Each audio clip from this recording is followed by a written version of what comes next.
Assalamualaikum warahmatullahi wabarakatuh. Hai, perkenalkan nama saya Winnie Rahmawati Talib.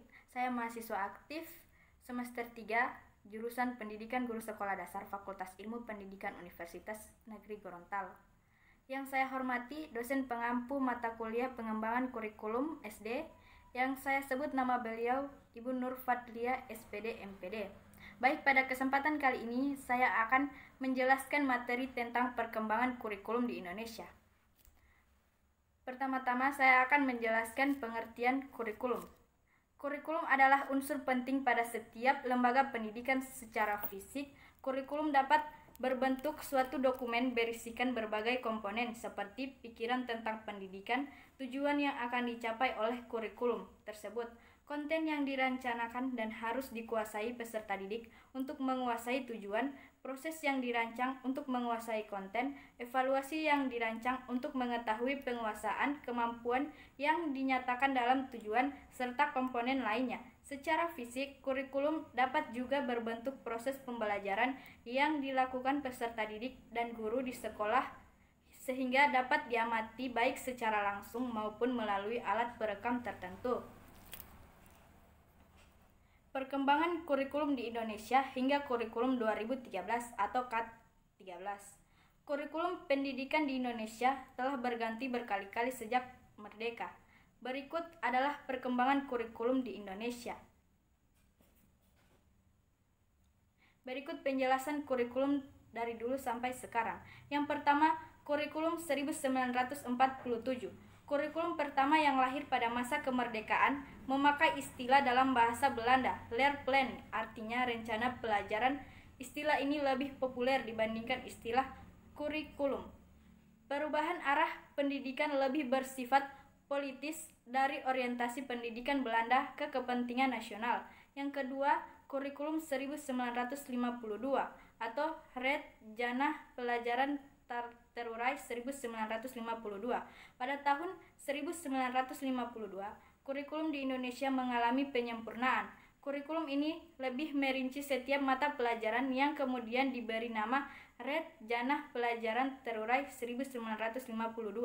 Kurikulum ini sudah mengarah pada suatu sistem pendidikan nasional yang paling menonjol dan sekaligus ciri dari kurikulum 1952. Ini bahwa setiap rencana pelajaran harus memperhatikan isi pelajaran yang dihubungkan dengan kehidupan sehari-hari. Yang ketiga, kurikulum 1964 atau Rencana Pendidikan 1964. Pokok-pokok pikiran kurikulum 1964 yang menjadi ciri dari kurikulum ini adalah bahwa pemerintah mempunyai keinginan agar rakyat mendapat pengetahuan akademik untuk pembekalan pada jenjang SD, sehingga pembelajaran dipusatkan pada program Pancawarda atau Hamalik 2004, yaitu pengembangan moral, kecerdasan, emosional atau artistik, keterampilan dan jasmani.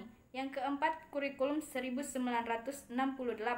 Kurikulum 1968 merupakan pembaharuan kurikulum 1964, yakni dilakukan perubahan struktur kurikulum pendidikan dari Pancawarda menjadi pembinaan jiwa Pancasila, pengetahuan dasar, dan kecakapan khusus. Kurikulum ini merupakan perwujudan perubahan orientasi pada pelaksanaan Undang-Undang Dasar 1945 secara murni dan konsekuen.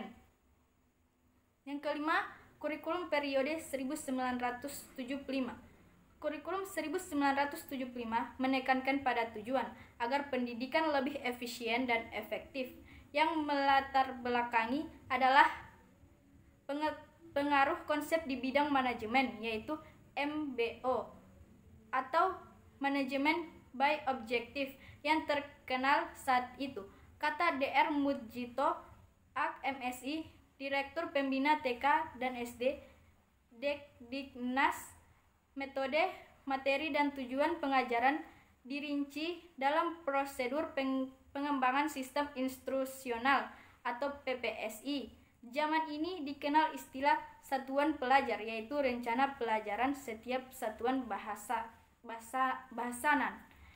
Yang keenam, kurikulum 1984 atau kurikulum 1975 yang disempurnakan. Kurikulum 1984 mengusung proses skill approach meski mengutamakan pendekatan proses, tapi faktor tujuan tetap penting.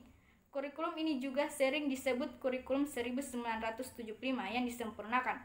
Proses siswa ditempatkan sebagai subjek belajar dari mengamati sesuatu, mengelompokkan, mendiskusi, hingga melaporkan. Yang ketujuh, kurikulum 1994 dan suplemen kurikulum 1999.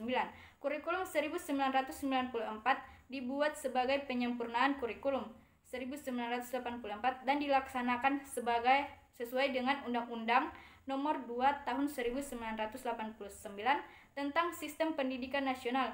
Hal ini berdampak pada sistem pembagian waktu pelajaran, yaitu dengan mengubah dari sistem semester ke sistem caturwulan. Yang kedelapan, kurikulum 2004 atau KKB, kurikulum berbasis kompetensi.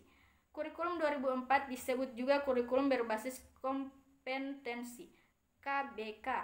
Suatu program pendidikan berbasis kompetensi harus mengandung 3 unsur pokok, yaitu memilih kompetensi yang sesuai, spesifikasi indikator-indikator evaluasi untuk menentukan keberhasilan pencapaian kompetensi dan pengembangan pembelajaran. Yang ke-9, kurikulum KTSP, kurikulum tingkat suatu satuan pelajar 2006.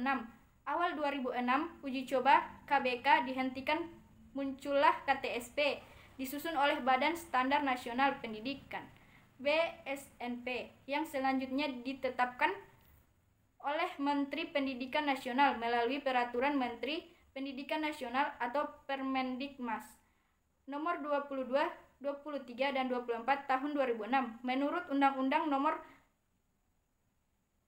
24 tahun 2006, Pasal 1 Ayat 15, kurikulum tingkat satuan pendidikan KTSP adalah kurikulum operasional yang disusun oleh dan dijelaskan di menyusun KTSP dilakukan oleh satuan pendidikan. Kompetensi dasar yang dikembangkan oleh Badan Standar Nasional Pendidikan BSNP. Yang ke-10, kurikulum periode 2013. Muhammad Nuh, Menteri Pendidikan dan Kebudayaan, menegaskan bahwa kurikulum terbaru 2013 ini lebih ditekankan pada kompetensi dengan pemikiran kompetensi berbasis sikap, keterampilan, dan pengetahuan.